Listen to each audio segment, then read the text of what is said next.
Mic muted. Sorry. Good morning. Good morning. Good day. What's going on, my people? How are you? I hope you're well. Good news again. And you know what? We've been talking about this for weeks and for months, and they've been laughing at us. But let's start off with some more imminent news. I wanted to highlight this because there's been a lot of reports about this earlier. So before I get into anything, before I even get the intro in, let's talk about the women's team, as there's a temporary base being considered for the women at St. George's Park Football Center. Guys, let's get into this topic really quickly. Let me drop the intro. Smash a like and subscribe if you're new. It's your boy, MarkN MUFC fan, and you know what it is. We got the daily update, Manchester United news.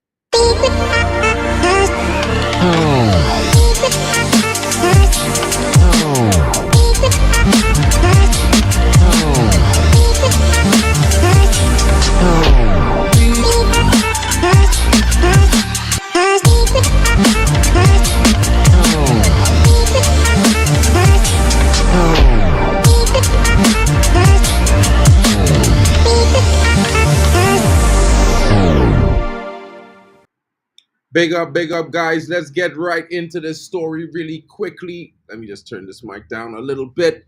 I hope you guys can hear me clearly. Let me just get right into this. Let's not waste any time because a lot of people have been wondering, even myself, as much as I would say I know the viewership for women's football is not amazing just yet. We still watch the women's football. It's Man United, and they're part of us. We are part of them. So we watch them every game, and we watch the youth team as well. And I know you guys on this channel like the updates, but I can only give you these updates because I watch all these games. Big up to all of you coming in. Let's get this on the road. The Manchester club have been under intense scrutiny in the last few weeks following Sir Jim Ratcliffe's admission that a long-term plan for the women's side are still to be determined. A number of high-profile players have also departed. We spoke about it. Katie Zellum, the captain, sad to see her go. Mary Earps also, as well as Lucia Garcia, guys. She's a favorite of mine. Very, very good attacking player. She always comes up big for United, and I'm very, very sad mostly to see her go as well. To add to the insult to injury, to also reveal that they will relocate into the portable cabins at the club's Carrington training base next season. And that was just to make space for the men's squad, while their base undergoes a £50 million renovation project which will last the duration of the 24-25 campaign. Guys, I didn't like this. I remember we spoke about this a few weeks ago, and I was saying to you, like, I didn't want this to happen like that. Now, we want the Carrington to be upgraded, but we should not have put the women's team out of their positions. I think that was grossly negligent by the owners, and they will rectify this situation. And as you can see, they worked fast to rectify it as well. Only 12 months ago, the 10 million state-of-art women's academy and building opens its doors in what was a major boost for the women's side. Now, a year on, it's the men's team who will have priority access to these facilities. While temporary buildings are assembled for the women's at Carrington, the Athletic now state that St. George's Park could be used by the club for a short period. The article claims that facilities used by England's and women's team have provisionally booked by the Red Devils from July 29 for a period of 2 to 3 weeks. Guys, this is going to be interesting. Mark Skinner's side have moved out of Carrington, Chloe Knott, Dan House images. A final decision is reportedly yet to be taken, but it has been claimed by that players will stay at the St. George's Park for the duration of the training camp, as opposed to traveling to and from Manchester. The FA's National Football Centre in Burton Upton Trent is just shy of 69 miles and roughly a 90-minute drive from Carrington base in Greater Manchester. United confirmed their first signing of the summer this week, former Arsenal and Wolfsburg defender Dominic Janssen joining on a free transfer. This comes after 3 departures, including Zellum, Earps, and forward Lucia Garcia. The 2024-25 WSL season will begin across the weekend of September 21st and 22nd in 2024, while the transfer window closes a week prior on Friday.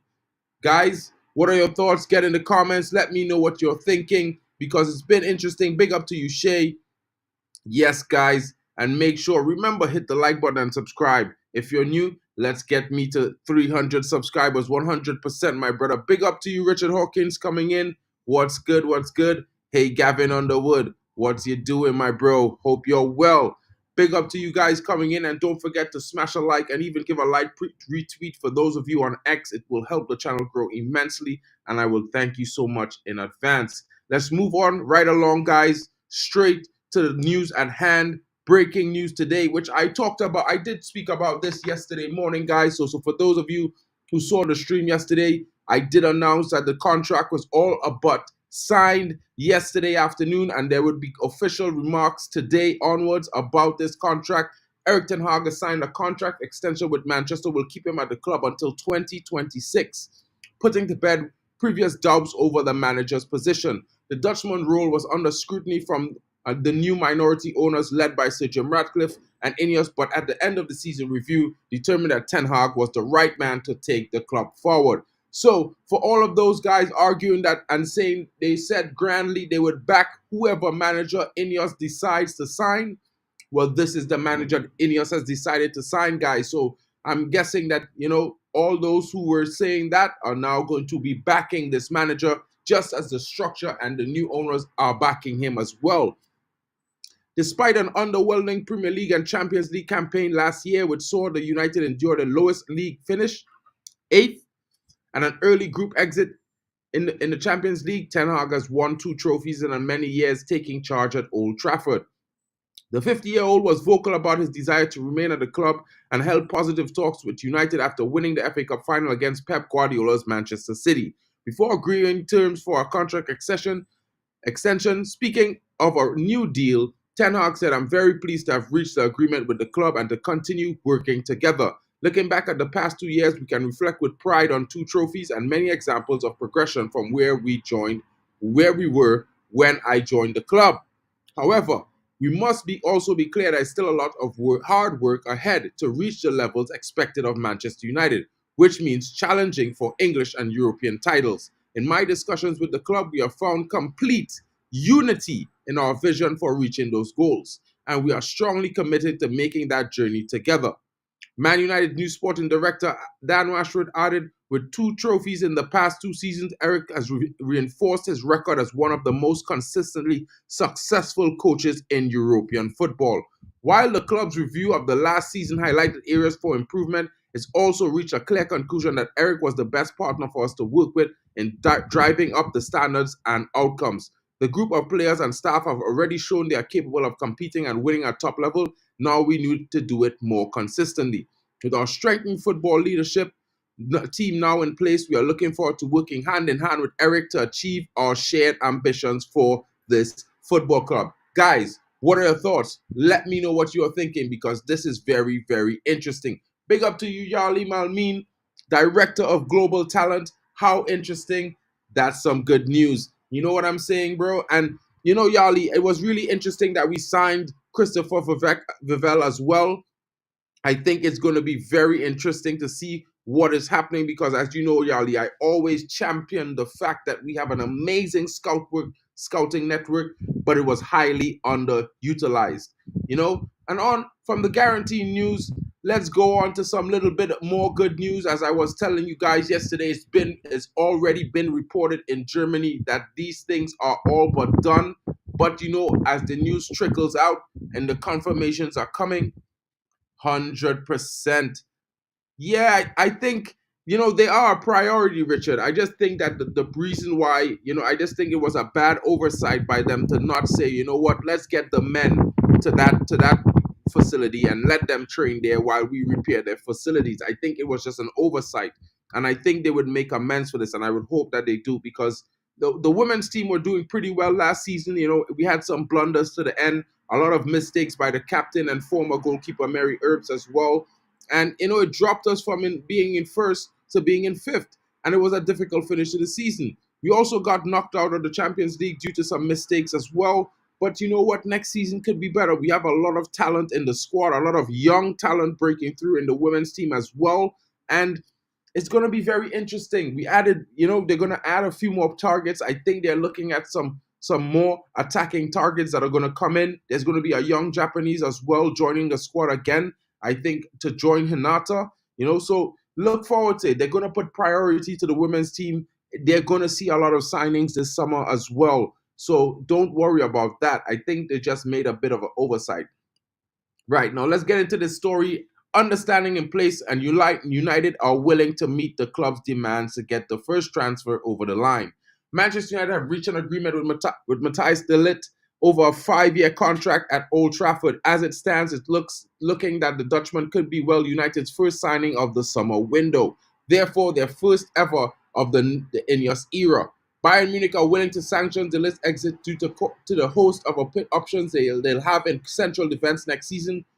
Already, they have the likes of Dayot Upamecano, Kim Min-jae, and Eric Dyer battling for starting roles, and have just welcomed Hiroki Ito to the Allianz after acquiring him from Stuttgart.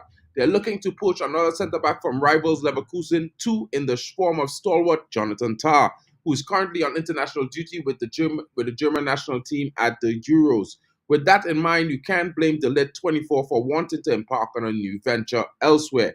At this stage in his career, starting week in, week out is essential, and it's something he's unlikely to do if he opts to stay at the Bundesliga outfit next season.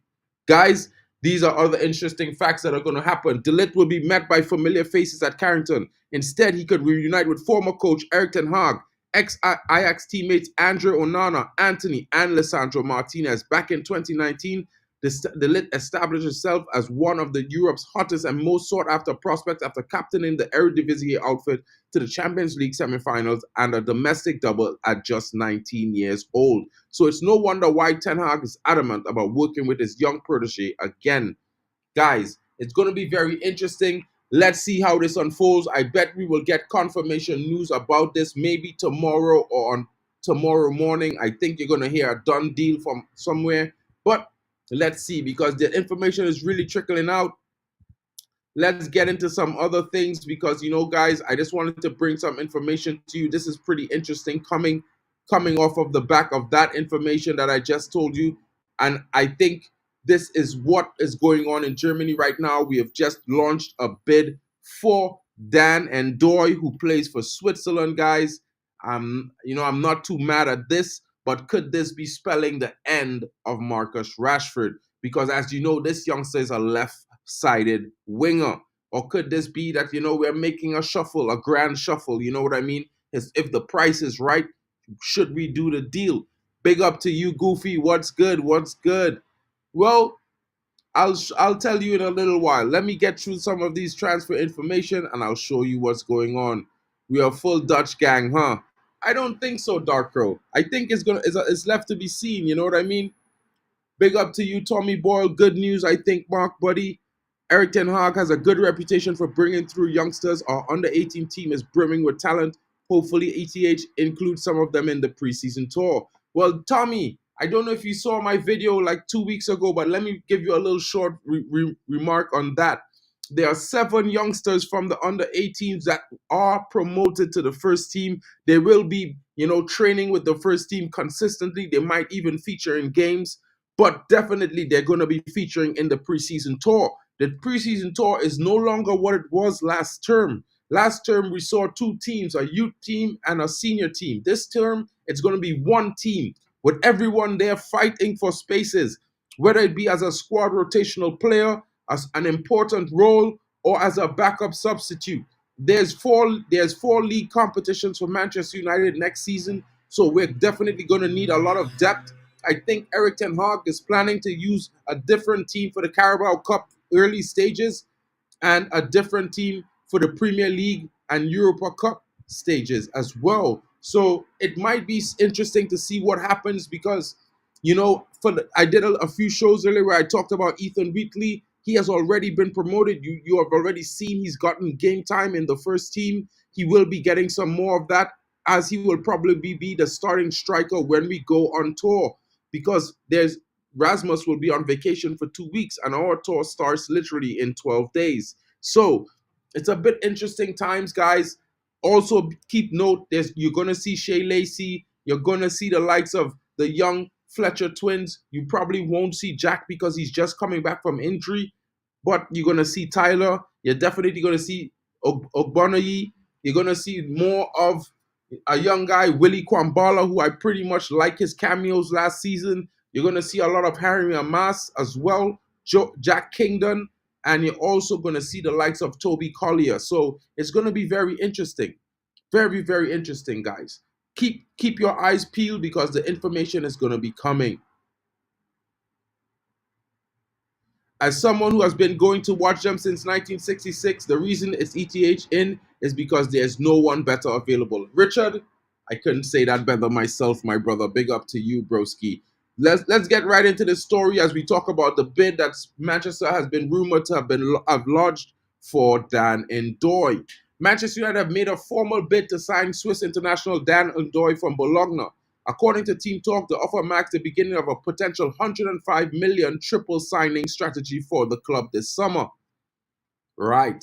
United's interest in N'Doye has intensified following his impressive performances for both Bologna and the Swiss national team. N'Doye, who has scored 3 goals and provided 5 assists in Serie A last season, has also made a significant impact at the Euro 2024, cementing his place in Switzerland's starting 11.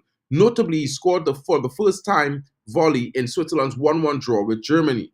According to Swiss media, United's concrete offer for the 23-year-old winger is valued approximately at £21 million, a considerable increase from the €9 million Bologna paid for FC Basel for him last summer.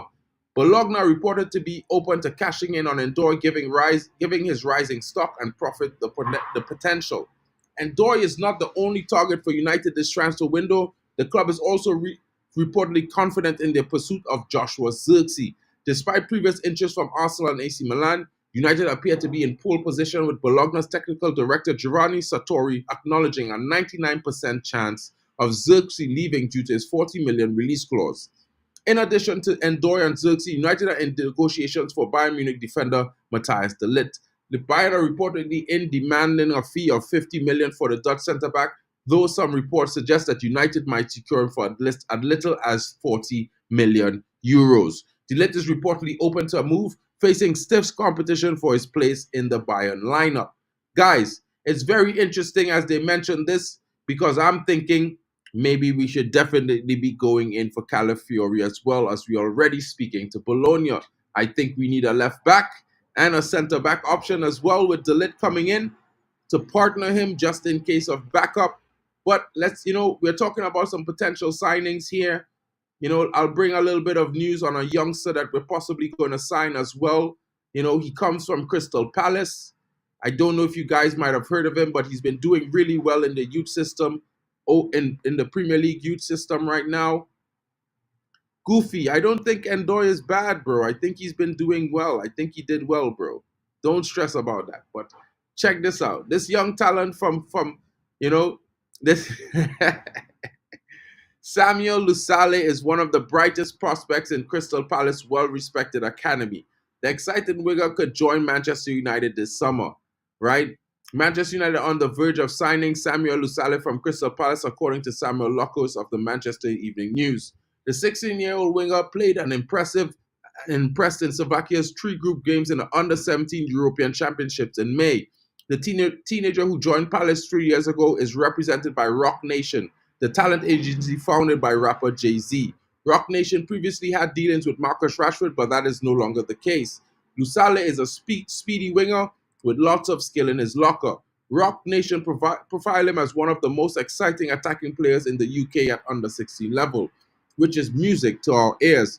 Palace have an incredible record identifying talent such as Wilfred Zaha, Michael Olise, and Eberichi Eze. It's about time we got ahead of the game by bringing in talent to the club sooner. That way we get these players on the cheap.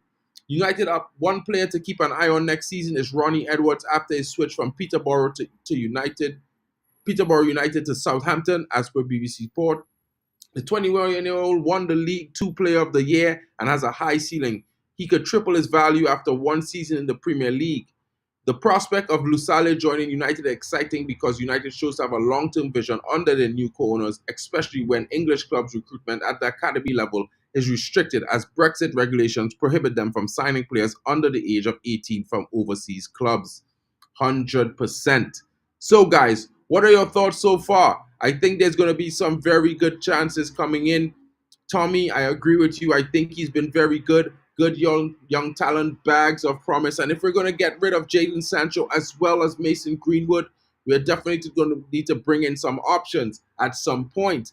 I'm also thinking that if we are to buy a winger, it should not be such a big deal or such a big signing, in my opinion. I think we should be signing potential more than a ready-made winger at this point. I think Garnacho has earned his spot in our starting 11. I think Amad Diallo should be getting some minutes. You know what I mean? And maybe Anthony should get some time to see if he can resurrect himself before the January window. So we already have a lot of options. And of course, Marcus Rashford is still here.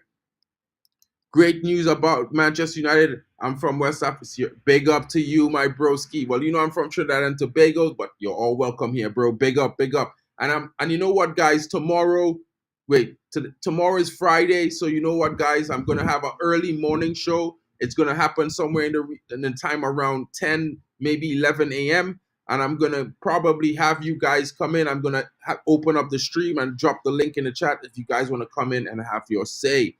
No worries about that, bro. Goofy, if you want, you could come in and have your say tomorrow as well.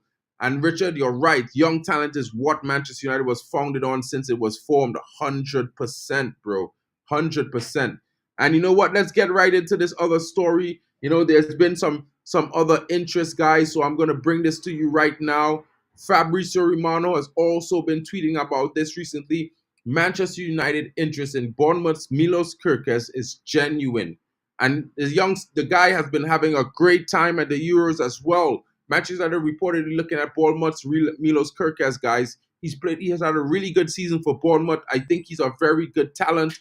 It might do us well to bring him in because there's some reports that Malacia, his surgeries were not successful and it might hamper his performance going forward. There's also, that situation with Luke Shaw, and we can't really be relying on him to be our main choice next season. He hasn't played much of football last season, and he hasn't even played at the Euros after going to the training camp and going there with England. So in my opinion, I'm not too sure if he's going to be even fit to start next season. So we definitely need to have someone who can come in and potentially be that mainstay. I know we have Harry Amas, but giving him game time and giving him chances to find himself into the team is more important than starting him and depending on him immediately, guys. Last season this challenge was challenging for United left back options, with Luke Shaw managing only 12 appearances. Terrell Malacia was sidelined for 11 months, just like I was saying, guys. Kerkez had an impressive debut season, earning praise for his performances, his journey. You know what I mean? He came from Serbia, played in Austria and Hungary, eventually leading to a move to AC Milan at 17, following a personal call from Paolo Maldini. So I know a lot of you didn't know about that. But, I watched the Milan team, so I know a lot about them sometimes because, just habitually, I watch them when it comes to Italian football. You know what I mean? However, limited first-team opportunities prompted a move to AZ Alkmaar, where he established himself with 3 goals and 33 Eredivisie games. Romano confirmed United's serious interest, but also noted that the club is considering another option at left back as well. Manchester's interest is genuine, so I think Kerkez could be one of the options, but not the only one from what he's heard. I also heard there are other options for left back, guys. We will talk about that tomorrow morning in the stream as well. You know what I mean? But let's get on to some more serious news, because this might be a potential outgoing that we might be seeing for Manchester United. And I can't tell you guys enough that it's going to be very, very interesting if this outgoing really happens. You know what I mean? I'm not trying to bag on the guy. I think Donny van der Beek deserves his respect. Last season, when he was at Manchester United, in Ten Hag's first season in 2022-23, I think he had a few good games. And if not for that season-ending injury, I think he might have established himself as an important player back into our team. But it hasn't happened. And because of that injury, he has had to drop out of the performance. Of course, I mean, some people might have the view that, he doesn't deserve a chance again. But you know what, guys? I would hope that even if he doesn't get another chance at Man United, that he gets the chance to move on and play to his full potential at another team somewhere in Europe, guys. Following the end of Donny van der Beek's Eintracht Frankfurt loan spell, the Netherlands striker is set to start preseason training at United next week. Every man and his dog knows Van der Beek is set to leave United at this summer. The club will hope to make some money off his sale, but it will depend on which clubs are interested in signing him. Interesting. Manchester United Evening News claimed that they are actively trying to sell Van der Beek. Van der Beek has been a United player for 4 years. He has not been able to cement a place in the team during that time. He performed poorly on loan in Germany last season. After joining Frankfurt in January, Van der Beek only started 4 games, and the Bundesliga outfit decided against taking the option to buy him for £9.5 million. Who wants Donny is the question, guys. The former Ajax midfielder will report to preseason training at Carrington on Monday, but the club plans to moving on during this window. With 1 year left, just 1 year left on his contract, Van der Beek will be available on the cheap, even though he cost United £35 million in August 2020. United need to push for a permanent sale, but his wages will be problematic for potential suitors. United should be in the market for a new midfielder or two this summer, which would only result in Van der Beek slipping further down the pecking order. Guys, it's going to be interesting what we do with Donny. I don't even know, if there's going to be a team that's going to come in really and take him off on the cheap. At the same time, I wouldn't mind if we had him as a backup player that could probably start maybe in the Carabao Cup games and maybe play 1 or 2 Europa League games as well in the back end. You know what I mean? So it's my opinion that, if we do keep him, it's going to be good for squad depth. It might be possible he come in and he raises his value and gets a move going into the end to January. Maybe after the first 6 months, it might do us well. That might develop, it might help him out. And he's a good guy. He played, he probably gave his all, didn't deserve to be injured the way he was. And it's just going to be long, guys. It's one of those things. But on to some other news. And this is a other part of the midfield where there are reports that are concrete coming out of Germany that state that Manchester United has tabled a 3-year offer to Adrien Rabiot. And guys, I don't know about you, but I'm a bit excited about this news because I think Rabiot will definitely improve our midfield. And coming into our team next season, it's definitely going to help us fight for a top 4 finish, probably win the Carabao Cup, defend the FA Cup, and who knows, get to the final and maybe compete to win a Europa League next season. We could be doing 3 trophies next season and a top 4 finish. And I think this guy is going to be key. A lot of people don't underestimate that in every team he has played for, he has always been, if not the best, the second best midfielder in their team every time. You can see it in his performances for France. And then if anyone could say Juventus didn't have a good season, he was the best defender last season for Juventus, guys. 100% Tommy Boyle. It's such a shame about Donny. Loads of quality. Maybe other Dutch players coming in could help him get back to his best. I think with Rennie Hacker coming in, definitely it's going to help some of our midfielders and defenders get better. You don't want Rabiot? Yeah, I know. We should have definitely kept Sabitzer, bro. Erik ten Hag had advised them that to keep Sabitzer, but United said 21 million was too much to take him for his services. And I think they made a mistake because Sabitzer has been doing very well, not just for country, but also for the new club that he's playing for in Borussia Dortmund. Let's get into the Adrien Rabiot story. Let's get to this. Manchester United has tabled a 3-year offer. This representing the 29-year-old became a free agent yesterday, guys. When asked about his future following France's victory over Belgium on Monday evening, Rabiot stated his sole focus was the European Championship, but did reveal he was still in communication with Juventus officials. However, Nick Semeraro, an Italian journalist, contends that United have launched an approach for the midfielder who has a long-standing links and a move to Old Trafford. Rabiot was linked to United in the summer of 2022, Erik ten Hag's first transfer window, but the move never materialized, with Casemiro signed as a blockbuster move from Real Madrid instead. These links resurfaced again in 2023 as Juventus midfielder's contract was once again set to expire. That time, the old lady were able to agree a contract extension with Rabiot before his deal ran out, but they have not been able to repeat this trick this summer. From United's perspective, a physical, defensively minded midfielder with a high level of Champions League and international experience on a free transfer is a smart choice. And with Casemiro likely to depart Old Trafford for Saudi this summer, there will be a gap in Ten Hag's squad for such a replacement player as Rabiot.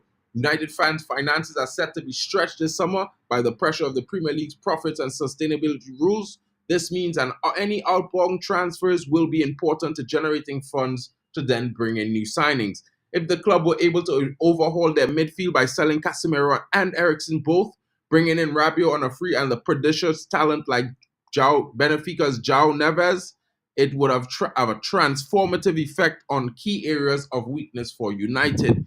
With Rabiot set to pass the dreaded 30 milestone next season, it makes sense for Old Trafford officials to have only offered a 3-year deal rather than a long-term one as the club has done in the past. 100%. So guys, will Rabiot sign for United? I cannot guarantee it for now, but I think it's very much going to be a deal that we're going to do.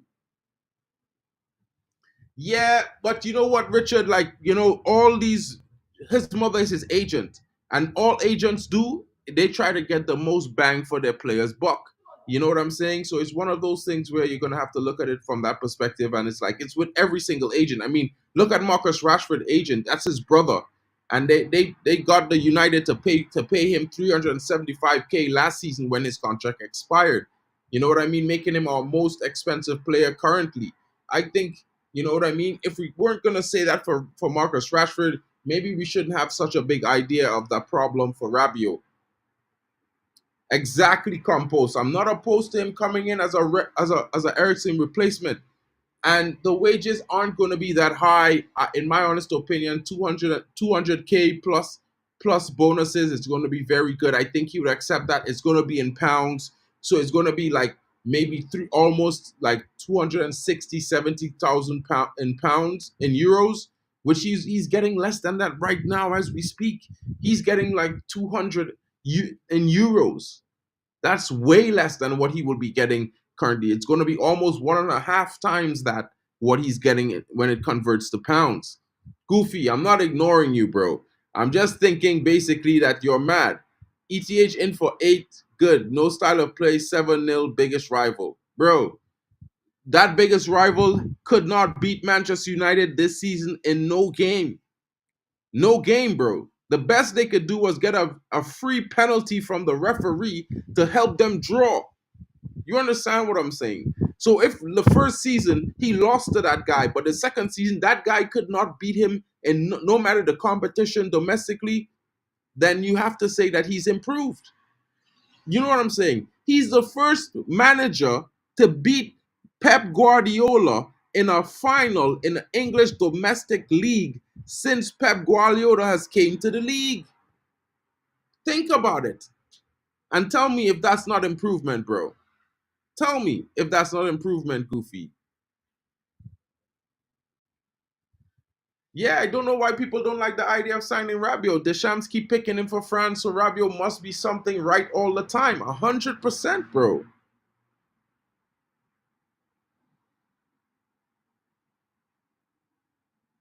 Oh, bro. I mean, like, bro, to be honest, Richard, I would be honest with you and say, if you looked at my streams around that time, you would see I was defending Rashford because what a player does in his private time, bro, it's his private time. In my honest opinion, we should not be bothered what they're doing in their private time as long as it's not against the law. These guys are human, bro. You know, they have to work so hard to perform. I'm pretty sure he was not having a good season, right? But at the same time, bro, it's like for me, we can't be going in on these players, bro, because we would not want someone to do that to us in our own regular average lives. You know what I'm saying? So it's one of those things where you have to always consider, bro, these guys have their own pressures, their own stresses, whether they're millionaires or whatever, bro. You know what I'm saying? So let's get into one or two of the last things.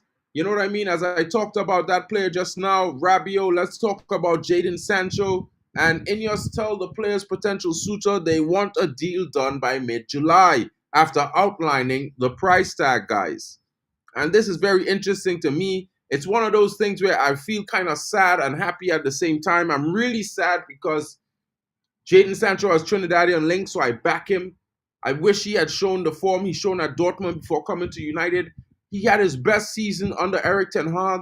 The coach backed him, and I know the coach may not have said it nicely, but all he said was he didn't train well. And I mean, you know what? I felt like I'm watching Manchester United for 30 years now, And in my opinion, I feel like I've seen so many bigger players than Jadon Sancho get criticized by Alex Ferguson and other coaches. And you know what? They took it in. They kept their heads down. They worked hard, and they delivered on the football field and proved the manager's criticism wrong. You've seen it with Harry Maguire this season, guys. If Harry Maguire could take all that criticism and put his head down and come back and deliver what he delivered this season and do it again next season, bro, he's got a living example at the club. And this is the problem. I like this guy so much. I wish he would captain Trinidad and Tobago. Be fair. I'm being honest. But you cannot disrespect the manager of your club. You cannot do that. You cannot publicly disrespect your manager. That's mad. I can't do that in my workplace. I'm pretty sure none of you would do that in your workplace. He can't do it either. If he wanted to disrespect him, bro, he should have done it in private. Say it in the office. No one would, that's not our business. You know what I mean? For such a talent, bro, he should be delivering on the pitch, proving the haters wrong on the football field.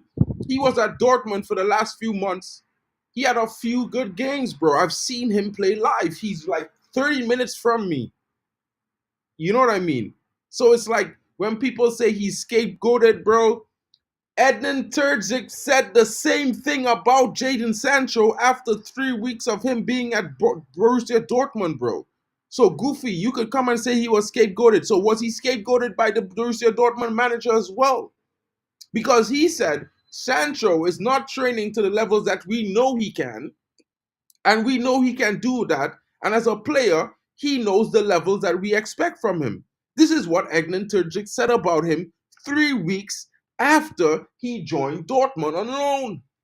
Why didn't he put out a post and say he was scapegoated then as well? Come on, Goofy. You gotta be realistic, my brother. You gotta be honest, bro. Like, the reality is, he didn't want to play for United. He felt more at home at Dortmund. The problem is, Dortmund, they don't want to pay the 40 million euros to get him back.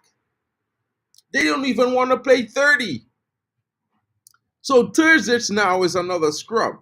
Oh man, Drew. Oh man.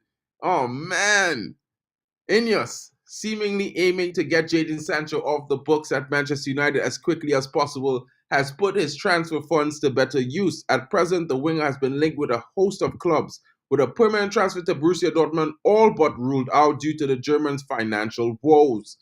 Juventus have also said to be most likely destination as it stands, as they plot a double swoop for both him and his fellow outcast attacker Mason Greenwood. However, reports have suggested that the old lady may have to resort to offering players to fulfill any deals, as they do not have the funds in place to meet United's asking prices. The Reds could welcome a new arrival in place of Sancho. In line with this, Federico Chiesa has been mooted as a potential option to make the switch to Old Trafford so that Sancho can embark on a new venture in Turin. The Reds have placed a 40 million price tag on the Englishman, but he is eye-watering wages at £290,000 per week that are proving the most significant stumbling block for any of the interested clubs. As per Italian outlet Tutto Macaro Cabwebs, Mirko De Natali, Ineos want to sanction Sancho's exit by mid-July, giving the clubs over 11 days to try and hash out a deal. United are braced to take a significant hit on the £73 million they forked out for him back in 2021. Guys, come on, man. Come on. Like, if we get 40, if we get 30, 45 goals a season in one. Yeah, I know, Goofy, and I rate him for that. My problem is, when he came to United, he never delivered that, bro. He never delivered that. Exactly, bro. Exactly, bro. In my honest opinion, I would love for Sancho to come back and make himself a star at United. But he had a chance, bro. He had a chance. He had 2 months last season where he would have been the only winger on the right-hand side starting. Garnacho hadn't fully got himself back in form. Palestri was already, on loan, and Ahmad was still injured. Anthony was suspended for 2 months.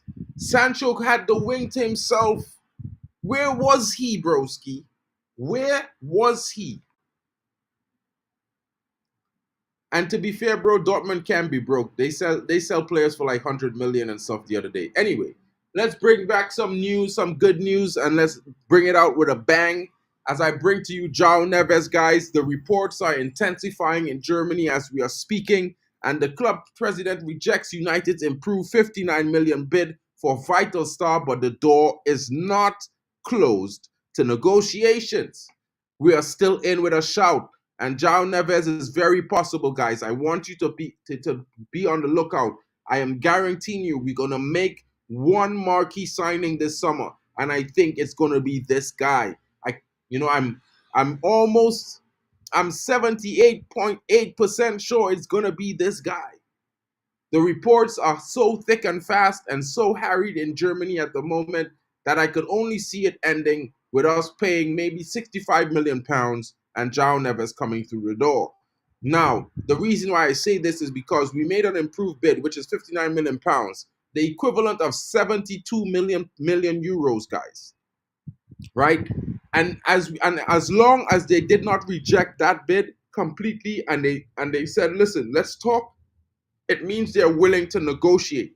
So maybe if we up that 59 to 65, that hits their region somewhere around 80 million, and we do maybe some add-ons for 2 years, I think he's our player, guys. I think it's going to be done. Manchester United have reportedly seen an offer for João Neves rejected swiftly by Benfica, who are standing firm in demanding their midfielder's 120 million release clause. Indeed, fresh reports from this morning's newspapers in Portugal claim that both the Red Devils and Paris Saint-Germain have submitted bids worth 70 million euros to Benfica. However, it's going to take almost double that if they want to prize the solid away from the side anytime soon. Hence, Rui Costa's swift refusal. Costa views Neves as vital to the Benfica's project, which is just a testament to the impact the 19-year-old has had after just one full season as a starter in Lisbon. Neves' summer exit from Benfica cannot be ruled out. His scintillating showings have led him to become an established Portugal international. 2. Neves made his debut under Roberto Martinez last October and was included in their Euro 2024 squad this summer. He's featured twice in the nation's journey to the quarterfinals so far. As such, Benfica's president Costa is thought to be uncompromising in his stance over selling the young prospect. It does not mean he has closed the door to negotiations, according to Correio de Manha, which first broke the story. Guys, the thing is with this is that everyone knows Rui Costa is one of those guys who just does not like to do a deal. He tries to keep his signings and his players sold for the top dollar. Now, we understand that Rui Costa is wanting 120, but I'm telling you now, he's going to settle for somewhere in the region of 85 plus add-ons. You know what I mean? So I think it's going to be done. I'm telling you this because I've been reading a lot of reports across Germany, and I've been hearing a lot of mumblings going on, and it just seems like it's very, very likely. Do you Goofy? Let me tell you something. There's no manager that gaslights the press more than Jurgen Klopp and Pep Guardiola. Have you ever listened to their press conferences? I mean, Pep Guardiola called one of his players fat, and people laughed. If Ten Hag did that, I think they would be in for his throat, my bro. So, I mean, if Klopp says we don't get penalties and then they get 18 penalties consecutively in 18 games, I mean, that doesn't sound fishy to you, then I don't know what we're saying, my bro. But let's not banter about that. I was just bringing you the latest information and news going on and the happenings. You know what I mean? I can only report on the news that I'm hearing, guys, and I hope it was informative to you all, and I hope you guys will join me. I'm probably going to do a stream later on tonight because I wanted to talk to you guys about some more information that possibly is happening because there's so many things coming out in Germany. I think we're also going to be making a bid for Maximilian Bayer from Hoffenheim, so guys, stay tuned because there might be some shock bids and some shock signings coming in.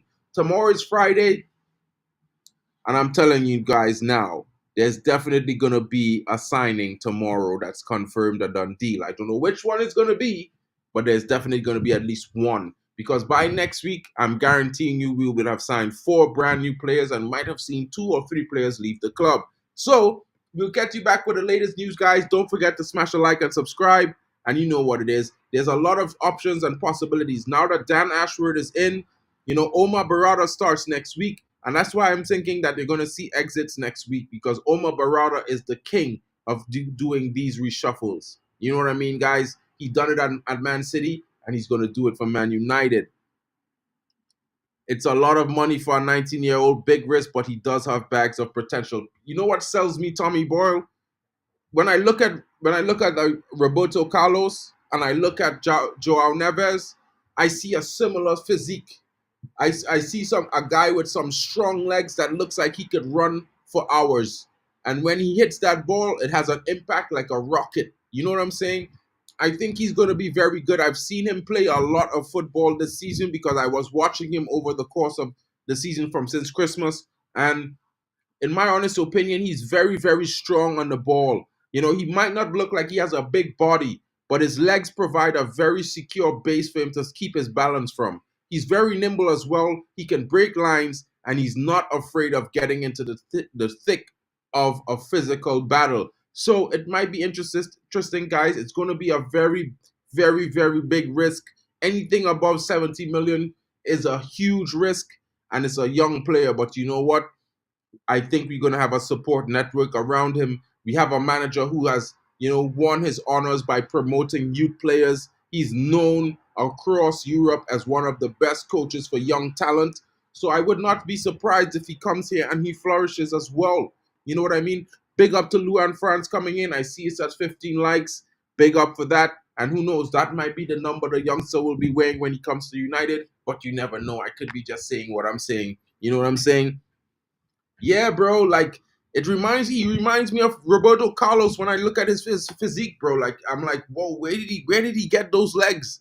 Like, little guy, giant legs. You know what I'm saying? So I'm looking at it because, you know what, there's a lot of potential in the market this summer, and there's a lot of potential in midfield and defense.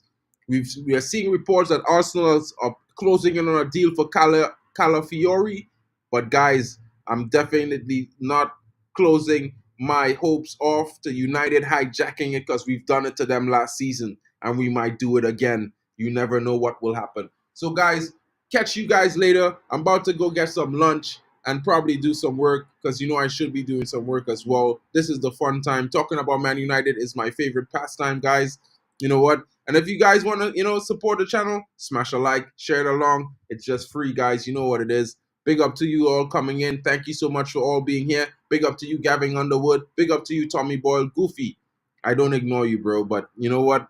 We can go on the banter. Come on stream tomorrow, right? And we will talk about it. And therefore, you will have your point heard. Everybody will be able to, you know, agree or disagree or counter or ask you questions. Come on through. Big up to you, Tommy Boyle, always coming through. Big up, my bro, Richard Hawkins. I will see you tomorrow, my brother. Big up to you, Luan, coming in. I'm just about finishing. Just spoke about the women's team, Luan, just for you. I just wanted to remind you that there's been some opening developments. St. George's Park grounds, where the England national women's team and men's team trains, will be opened up to Manchester United women's team. United have placed a rental for the next 3 weeks for the facilities. So the women's team will be there for now, and they will be working on a speedy resolution so that they don't force them into an uncomfortable situation. We do know that their facilities have been upgraded to state-of-the-art facilities last season, so they only enjoyed it for 1 season.